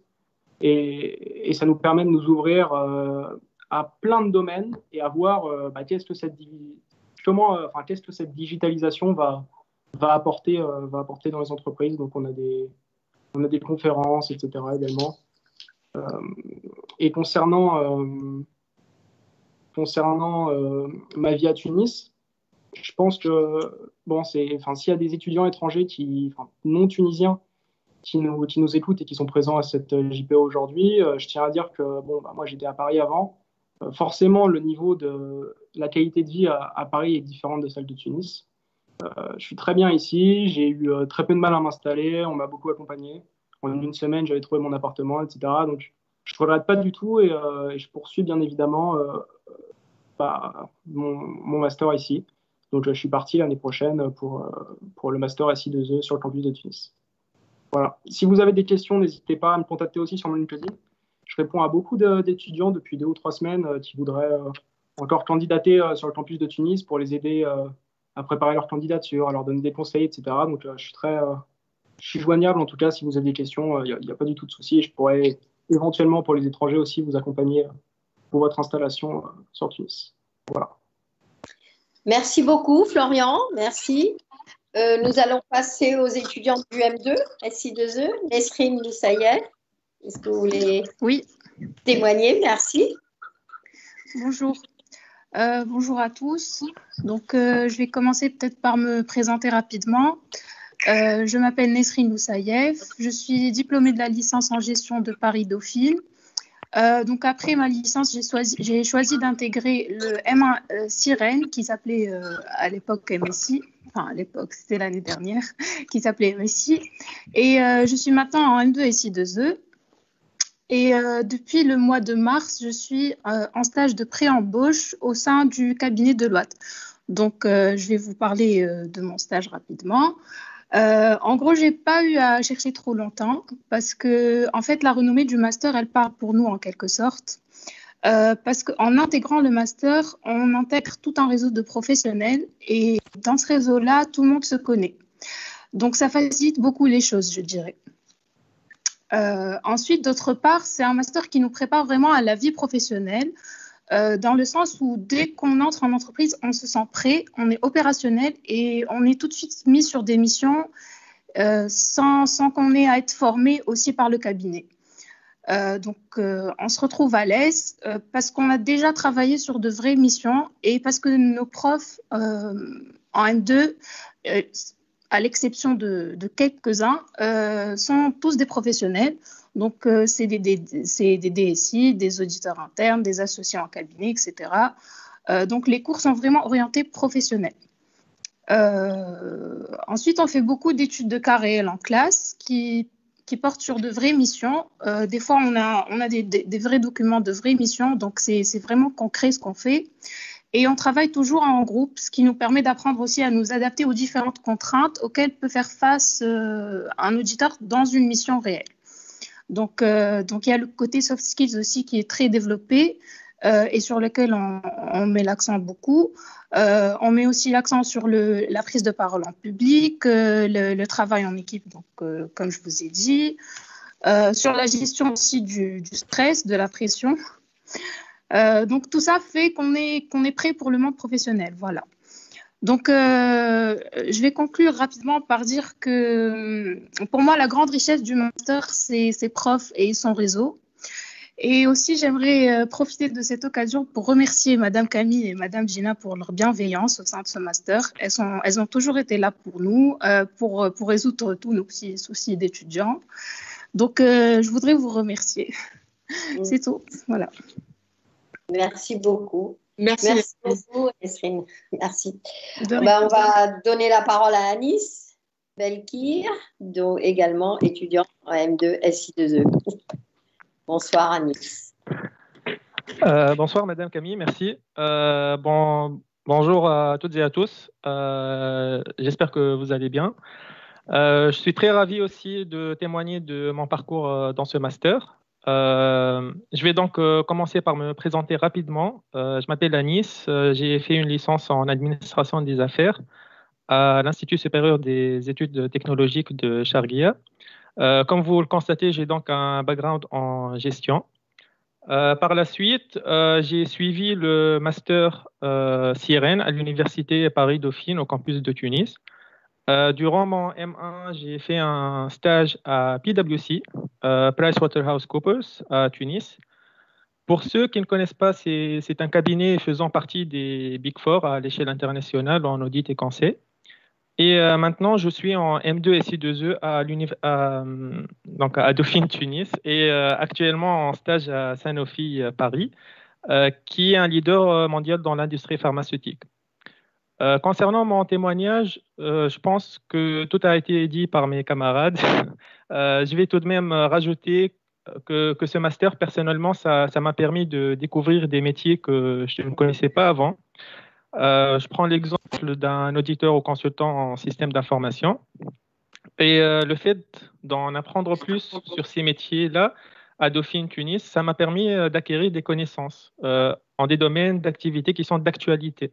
Par exemple, le big data, la digitalisation des process et l'automatisation des process également, que je travaille dessus dans mon stage actuel. La cybersécurité également. Et j'ai pu développer aussi des compétences en matière d'audit, en contrôle interne, en gestion des risques, etc. Même en droit également, on étudie la protection des données personnelles. Et là, je fais référence notamment au RGPD, qui est le règlement général sur la protection des données. Donc voilà. Bien évidemment, on acquiert aussi des compétences en soft skills qui sont très importantes et fondamentales de nos jours, comme l'a évoqué Nesrine. que ce soit à travers des séminaires de développement personnel ou encore en prise de parole. Et je trouve aussi que ils choisissent le master Sirène, parcours SI2E, je trouve qu'ils vont avoir des profils intéressants pour les entreprises, étant donné que ce sont des profils qui seront formés à être polyvalents, que ce soit en gestion et informatique, et avoir une idée globale du fonctionnement d'une entreprise, comme l'a parfaitement expliqué Madame Camille tout à l'heure. D'où mon choix pour ce master-là. Et vu aussi qu'on trouve l'informatique dans presque tous les domaines maintenant. Mais après, c'est bien d'avoir des compétences en informatique si vous rejoignez ce master-là. Mais ça nécessite essentiellement du bon sens et de l'organisation pour exceller là où on décide d'y aller. Et cela s'apprend à travers les matières de gestion dans le master Sirène parcours SI2E. Et pour terminer, donc, je voudrais remercier l'Université Dauphine pour m'avoir donné cette opportunité à m'ouvrir à de nouveaux horizons et à découvrir plein de nouveaux métiers. Et je remercie également Madame Camille et Madame Gina, Madame Rim également, et aussi le cadre enseignant et administratif de l'université pour tous leurs efforts et pour tout ce qu'ils font. Donc voilà. Si une question vous vient à l'esprit après ce live, vous pouvez bien sûr directement me contacter sur Facebook ou LinkedIn et je serai ravi de vous répondre. Voilà. Et merci. Merci Alice. Je vais simplement passer la parole nous avons deux guests. Je dirais pas deux guest stars, mais deux guests, alumni aussi SI2E. Du M2 SI2E Tunis, Anine et Amal. Donc, je pense que Anine va faire un petit feedback de sa propre expérience. Anine? Alors là, je ne l'entends pas. Alors, si Anine est présente, il faut qu'elle se manifeste. Non? Bien, alors Amal. Bonjour à toutes et à tous. Alors, je vous remercie de m'avoir donné l'opportunité aujourd'hui de témoigner sur mon parcours en tant qu'ancienne étudiante SI2E à Paris Dauphine. Alors, tout d'abord, avant Dauphine, moi j'ai fait une licence en informatique appliquée à la gestion à ISG Tunis. Donc, mon parcours ressemble un peu à celui de Tasnim. Donc voilà, durant ma licence, j'ai acquis des compétences qui étaient très très techniques, c'est-à-dire les langages de programmation, de codage, l'algorithmique, etc. Et après ma licence, je voulais absolument poursuivre mon parcours dans ce domaine, c'est-à-dire celui du système d'information, et j'avais le choix entre intégrer une école d'ingénieur ou bien intégrer ce master. Et finalement, mon choix s'est fait naturellement. Donc, j'ai intégré Dauphine, d'abord pour sa renommée internationale et aussi parce que c'est la seule école prestigieuse qui offre un diplôme français à Tunis.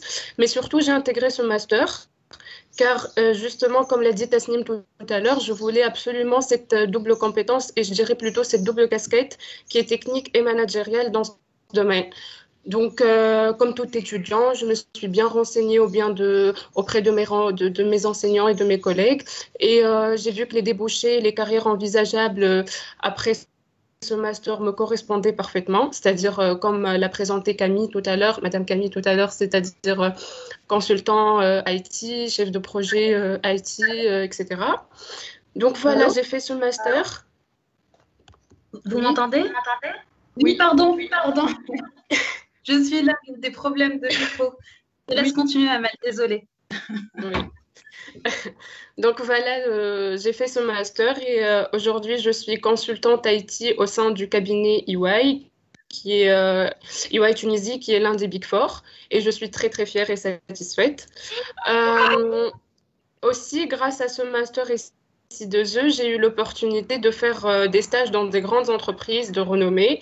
Mon stage de M1 s'est déroulé au sein de Mazars, qui est l'un des plus grands cabinets au monde en audit et conseil des systèmes d'information. Et mon stage de M2 s'est déroulé au sein de Sanofi en France. Et donc, à travers ces 2 stages, j'ai eu l'opportunité de voir de près ce domaine de système d'information des 2 côtés, c'est-à-dire du côté client à Sanofi, donc dans le département contrôle interne, et du côté des experts et des consultants dans les cabinets.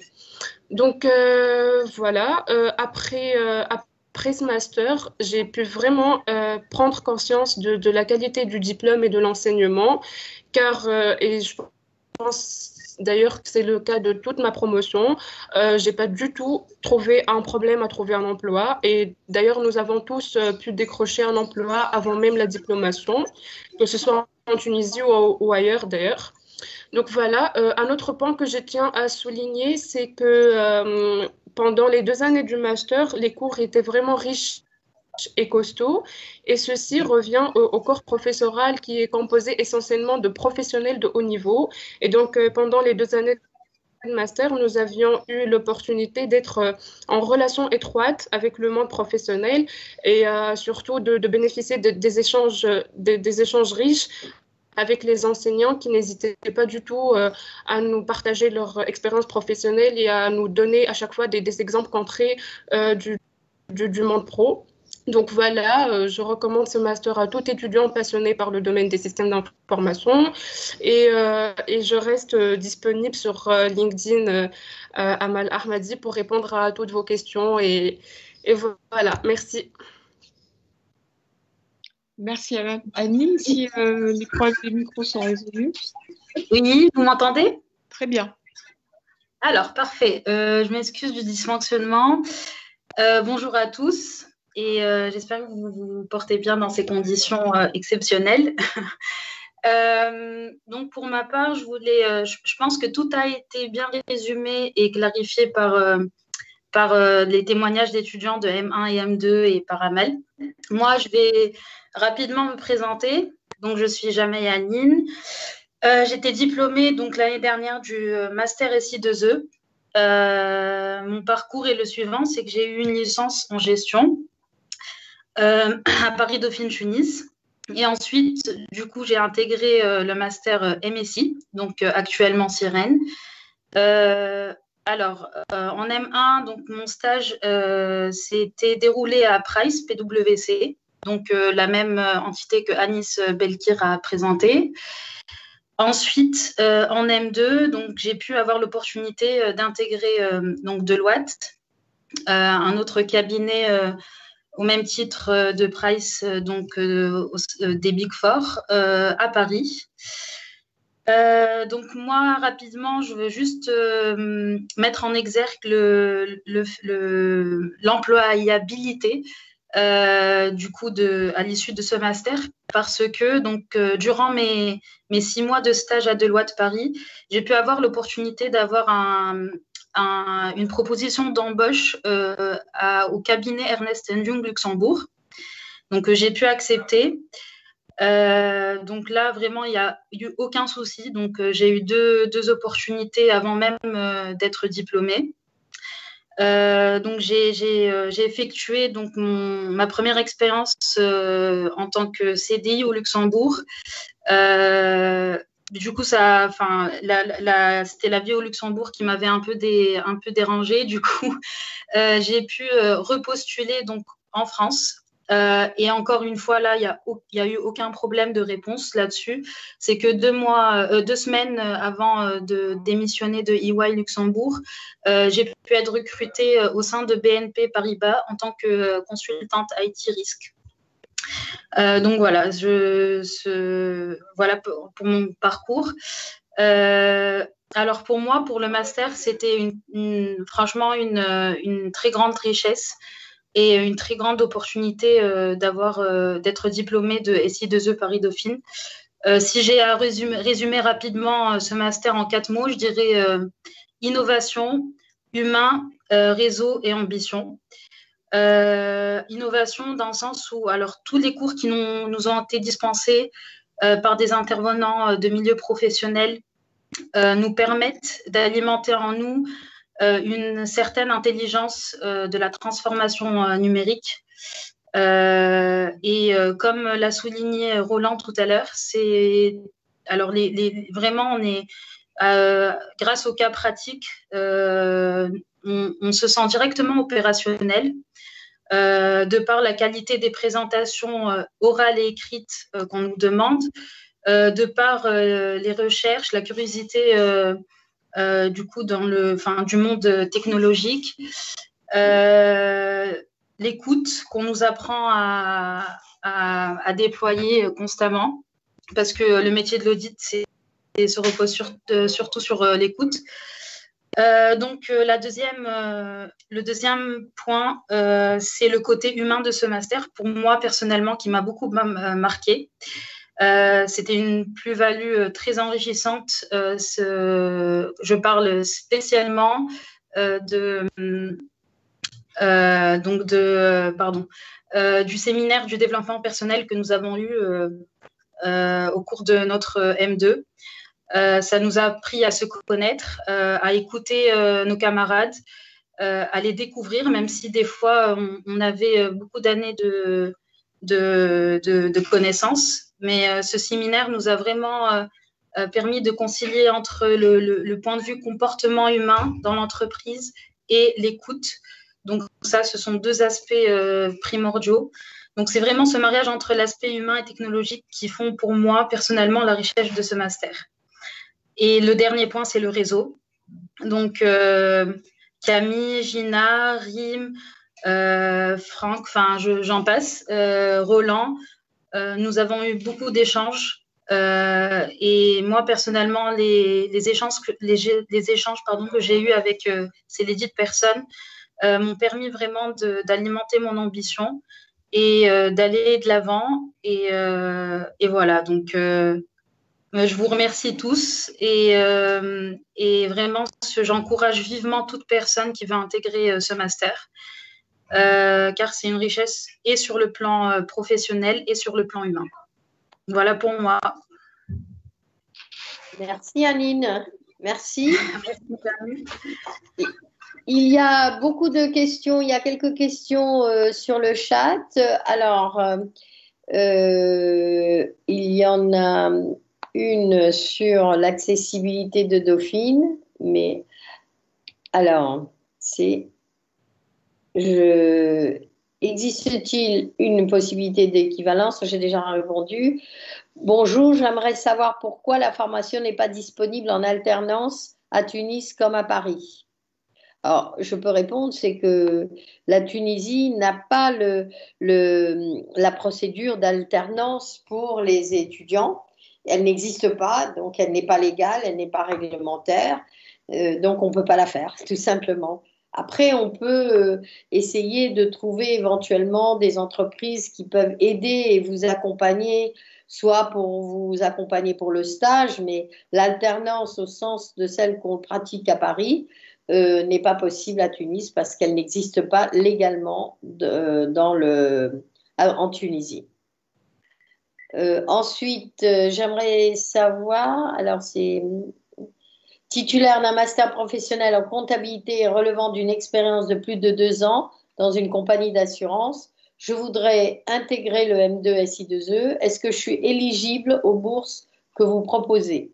Sinon, quel est le coût de la formation? Là, je crois que je vais vous renvoyer à l'administration de Tunis parce que personnellement, je ne peux pas répondre à cette question. Je ne sais pas si quelqu'un peut répondre, Amina ou Rim ou Kauter. Là, c'est... Voilà. Et donc, il y en a encore une, je crois, de questions. Bonsoir. Est-ce que l'accès à Paris-Dauphine est plutôt facile? Alors, je ne sais pas de quel accès on parle. Quelles sont les possibilités pour continuer le cursus à Paris et quels sont les critères d'admission? Alors, si c'est pour rentrer du M1 au M2 à Paris, ça ne sera pas possible parce que vous seriez primo-entrant à Paris-Dauphine, qui lui est un master en alternance. Et on ne peut pas accepter des étudiants hors de l'Europe, si vous voulez, pour l'alternance. Donc, à Paris-Dauphine, vous ne pourrez pas rentrer en M2. Et en M1 non plus, parce que le M1 est également en alternance.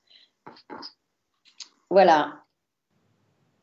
Alors ensuite, je ne sais pas ce qu'il y a d'autre comme question.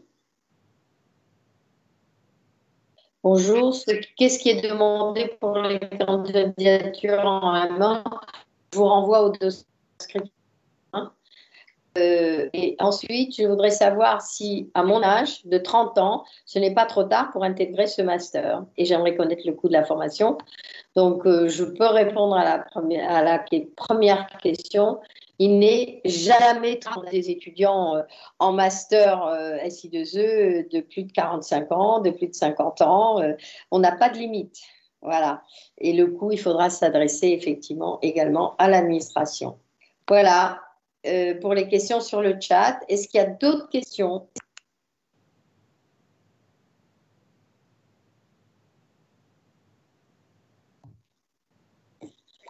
Allô?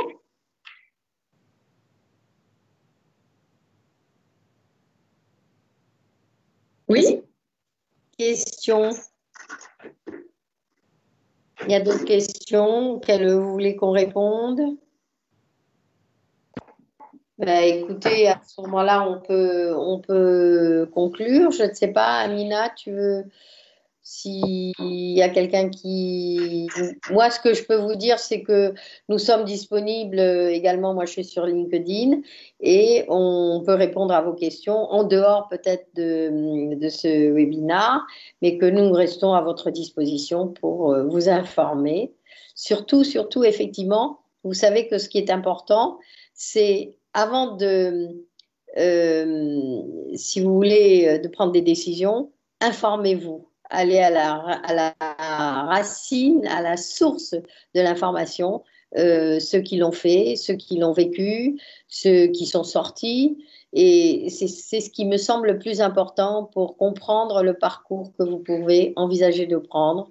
Et je vous souhaite de pouvoir trouver votre voie, parce que le vrai bonheur, c'est de savoir, c'est d'avoir un métier qui correspond à ce que nous sommes et qui nous plaise et qui vous plaira. Voilà, je vous souhaite une bonne chance. Alors attendez, j'ai d'autres questions. Est-ce qu'un background approfondi en informatique est primordial pour accéder en M2? Pas du tout, on l'a déjà dit, du moment qu'on a une appétence pour l'informatique, c'est-à-dire que effectivement, j'ai l'habitude de dire que l'audit et le conseil, l'audit en tout cas, c'est un diagnostic. C'est comme si on était un médecin.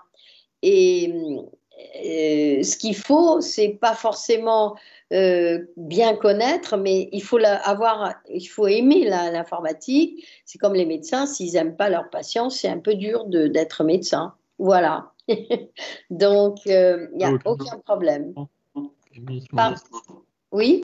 Ouais, je veux juste rajouter un truc sur la question de Ziad, sur l'informatique. Moi, j'ai fait informatique. Je vais te dire la différence que c'est. C'est que en audit, tu as, donc on a dit, hein, tu as les SI et tu as l'IT.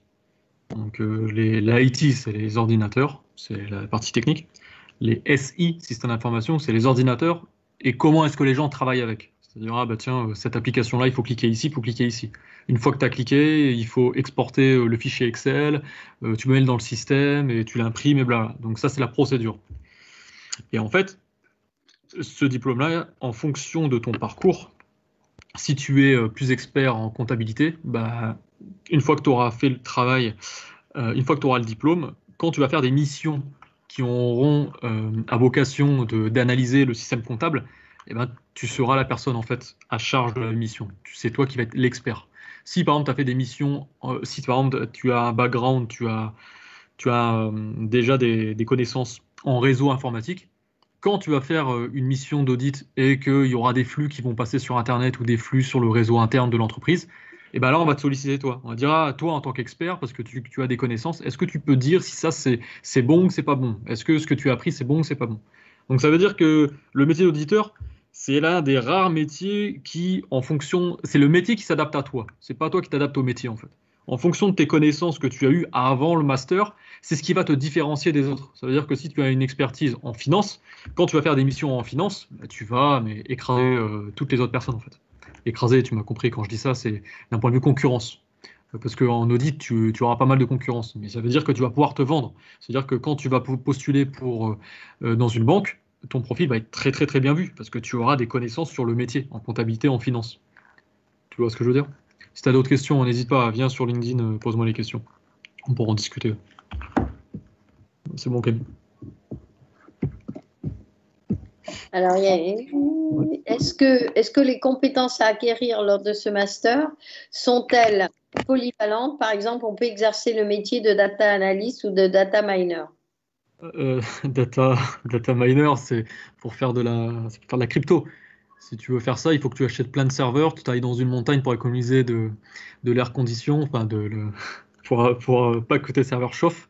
Il faut que tu aies l'électricité qui coûte pas cher et tu peux faire tu peux miner de la crypto. Data mining, c'est ouais. Mais data analyst, peut-être que tu voulais dire data analyst et data scientist. Data analyst, oui, tu peux. Data analyst, une fois que tu as terminé ce master-là, tu peux être data analyst à condition que tu aies une appétence un peu pour les chiffres.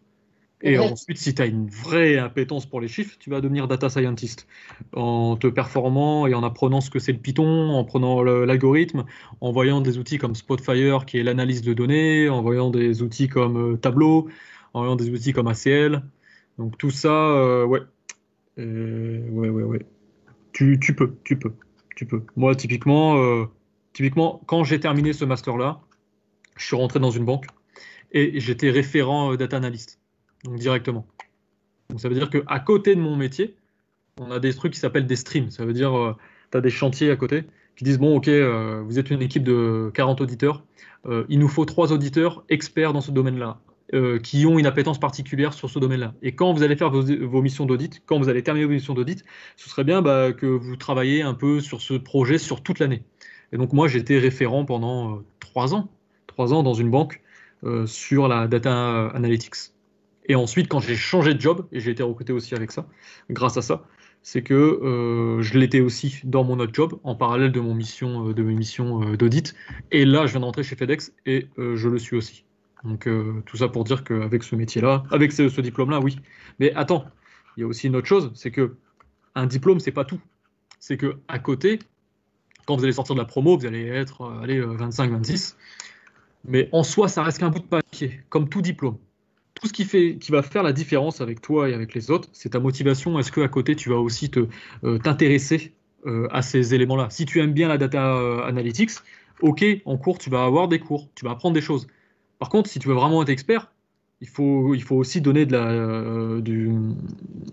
il faut être motivé et il faut aussi regarder à gauche à droite de ton côté. C'est ce qui va faire la différence en fait, en tant qu'expert. Parce que si tu ne fais pas cette démarche-là, tu ne seras jamais expert dans n'importe quel domaine. Et donc, au moins, tu vas avoir l'appétence et tu vas avoir des cours, mais tu n'auras pas les cours comme si tu avais, par exemple là on parle de data analytics, comme si tu allais faire un master dédié à la data. Non. Donc ouais. Mais pour répondre à ta question, oui, data analyst, tu peux l'être. Ok, merci beaucoup. Je crois qu'il n'y a plus de merci Roland, merci d'être là. Je vais peut-être répondre à une question par rapport au coût. Il y a Evie qui a posé une question sur est-ce qu'il est trop tard pour intégrer le master? Bien évidemment, il n'est jamais trop tard pour intégrer le master. Et nous avons déjà eu des étudiants qui ont participé à ce master et qui avaient cet âge-là. Donc, vous êtes la bienvenue. En ce qui concerne le coût, en fait, le coût est le même que tous les autres masters de Dauphine Tunis. Je vous invite à prendre en contact avec nous pour avoir plus d'informations concernant le coût. Il est certain qu'à notre niveau, on ne veut pas forcément annoncer un coût. On parle d'abord d'investissement et puis, comme je l'ai rappelé tout à l'heure, toute personne qui a un bon dossier ne sera pas refusée parce qu'elle n'a pas les moyens de payer. On met en place des bourses d'excellence, des bourses d'égalité des chances. On a aussi les parrainages entreprises. En ce qui concerne les bourses de l'égalité des chances, c'est des bourses qui peuvent aller de 0 à 100%. Donc, tout cela dépend des conditions de la personne et essentiellement du dossier. Donc, déposez votre dossier et puis renseignez-vous par rapport à toutes ces possibilités financières que vous offre Dauphine. Merci beaucoup, Amina. Je crois que je vais demander à Gina si elle veut dire quelque chose et s'il n'y a pas d'autres questions. Oui, il y a une dernière question, je crois, sur l'avenir, compte tenu de la digitalisation aujourd'hui sur tous les niveaux. Trouvez-vous que ce master est un bon moyen pour anticiper une forte demande? Alors, moi, j'ai l'habitude de dire, en fait, par rapport à ça, c'est que ce master est une vraie clé de réponse aux enjeux que l'on a aujourd'hui, où on a une large incertitude, on ne sait pas bien anticiper ce que va être le monde de demain, surtout en ce moment. Hein, là, alors c'est encore plus vrai, j'allais dire, dans ce qui se passe aujourd'hui. C'est une vraie réponse. Pourquoi? Et je crois qu'on l'a pas beaucoup dit. On a dit il faut connaître le SI, il faut comprendre ce que c'est, etc. Ce que donne ce master, ce sont des clés de compréhension rapide. C'est-à-dire que la façon dont on travaille, les analyses de risque, toutes ces méthodologies référentielles, études de cas, expériences d'entreprise, c'est surtout que, bien sûr, que pour que les étudiants ouvrent leur esprit, mais surtout qu'ils soient à l'aise dans n'importe quel contexte technologique et organisationnel, de façon à pouvoir comprendre le plus vite possible ce qui se passe et apporter à nouveau des recommandations ou des solutions. Et donc, dans le contexte de digitalisation et dans ce contexte de mouvement et de transformation énorme dans ce monde qui est notre monde aujourd'hui, et il ne va pas changer, il va plutôt s'accélérer là-dessus, absolument, ce master apporte des clés de réponse. Voilà ce que je voulais simplement rajouter par rapport à la question qui a été la dernière question qui a été posée.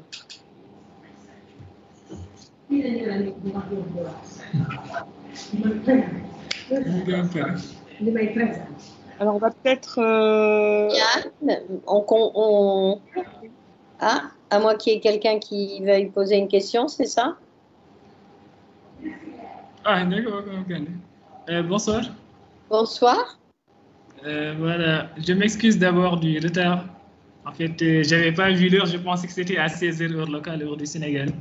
Ah. Voilà. En fait, je viens même de poser la question. Je voulais savoir comment candidater en fait pour ce master et quelles sont les modalités d'inscription pour les étudiants étrangers. Alors, il faut aller sur le site et suivre la procédure qui est. Elle a été donnée tout à l'heure.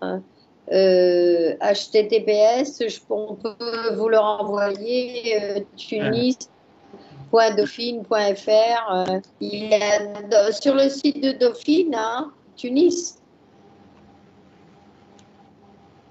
Allô? Ok, voilà. Oui, c'est dans le chat là. Je vois que c'est dans le chat. À nouveau. Voilà, je viens de voir. Oui, dans le chat.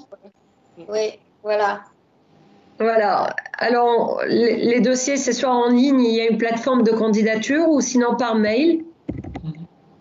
Et on vient de vous envoyer le lien pour candidater. Ok. Et pour les frais des dossiers, comment on les paye? Les frais de dossier, c'est une fois que vous êtes admis. N'hésitez pas à déposer votre dossier, à nous consulter. Et les frais de dossier, c'est une fois que vous êtes admis, et ce n'est pas avant les candidatures. Ok, ça c'est pas. C'est une fois que vous êtes admis quand même. Merci beaucoup. Camille, ce n'est pas le cas de toutes les universités. HEC fait payer ses inscriptions de candidats. Voilà, et ils les font payer cher. Absolument. Je sais. On perd les feuilles derrière. Juste pour rajouter quelque chose, Camille, c'est Beidi. Donc, Djibi, si tu as des questions, moi aussi je suis sénégalais, donc je suis à Dakar aussi. Donc, tu peux m'envoyer des messages sur LinkedIn, pas de souci. J'ai vu aussi que Roland aussi a partagé son mail. Donc, n'hésite pas hein, si tu as des questions spécifiques par rapport au master et surtout par rapport au débouché. Je serais très ravi de partager avec toi et avec les autres hein, qui sont là mon expérience après le master. Merci. Merci beaucoup, Baby. C'est vraiment gentil. Merci beaucoup. Hein. Merci à tous. Alors, Amina, je crois qu'on peut conclure. Oui, je te laisse le mot de la fin, Camille. Eh bien, le mot de la fin, c'est bienvenue à Tunis, à Dauphine Tunis, dans le master management des systèmes d'information pour vous offrir toutes les facettes du système d'information avec tout ce dont on aura besoin aujourd'hui pour résoudre, on aura besoin de vous en tout cas, pour résoudre tous les problèmes qui se posent dans les organisations et je pense qu'ils sont nombreux. Merci en tout cas à vous et à très bientôt, j'espère. En attendant de vous revoir à Tunis sur le campus de Dauphine. De vous rencontrer pour de vrai à Tunis cette fois. Ça serait en vrai. Merci. Merci tout le monde. Merci. À vous. Ciao. Au revoir. Au revoir. Au revoir.